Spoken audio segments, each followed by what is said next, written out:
बेटे वाला मोने नारद के हो बोलाड़ो मांडलो में नाचता ना बेटे वाला मोने नारद के हो बोलाड़ो मांडलो में नाचता ना बेटे वाला मोने नारद के हो बोलाड़ो मांडलो में नाचता ना बेटे वाला मोने नारद के हो नारद के हो कोई नाची लगे नारद के हो कोई नाची लगे बोलाड़ो मांडलो में नाचता ना बेटे वाला मोने नारद के हो बोलाड़ो मांडलो में नाचता ना बेटे वाला मोने नारद के हो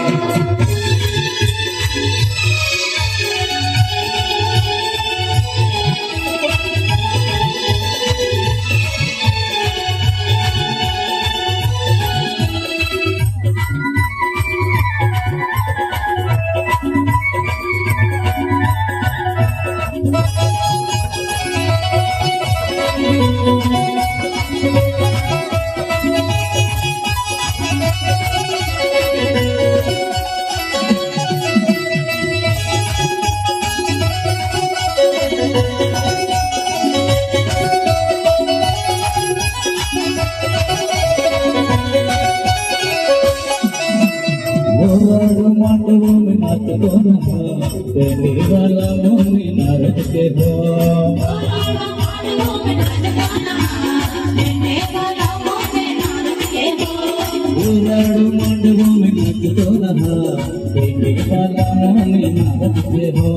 बोलाड़ो मांडलो में नाचता ना बेटे वाला मोने नारद के हो नारद के हो कोई नाची लगे नारद के हो कोई नाची लगे बोलाड़ो मांडलो में नाचता ना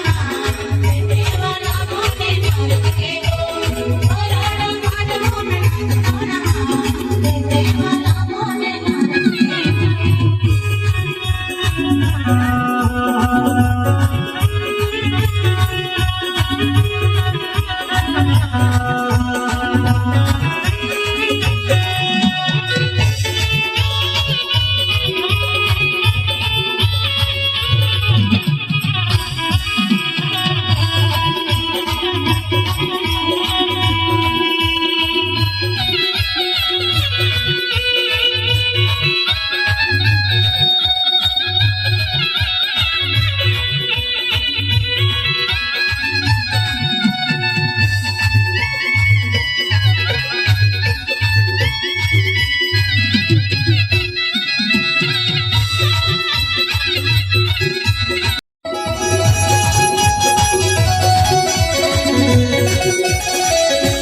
बाकी क्यों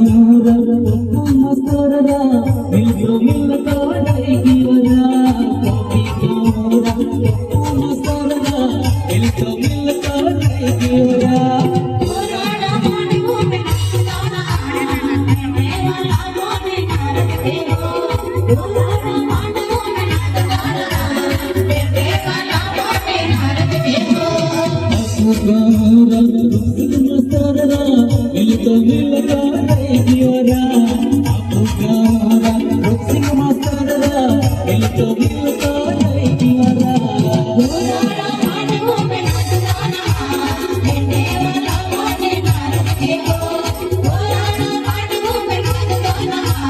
बेटे वाला मोने नारद के हो नारद के हो कोई नाची लगे नारद के हो कोई नाची लगे बोलाड़ो मांडलो में नाचता ना बेटे वाला मोने नारद के हो बोलाड़ो मांडलो में नाचता ना बेटे वाला मोने नारद के हो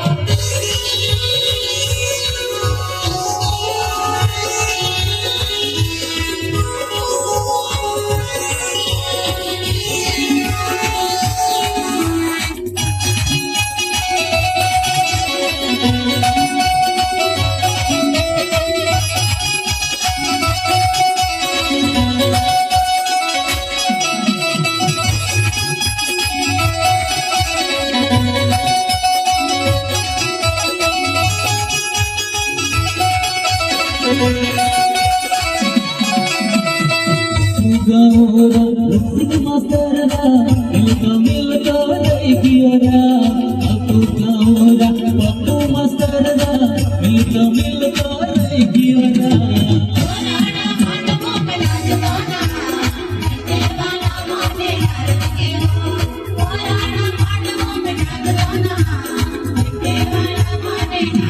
नारद के ढोल पर नाची लगे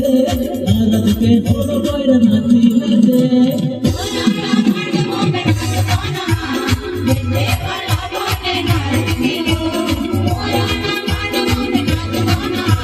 Thank you.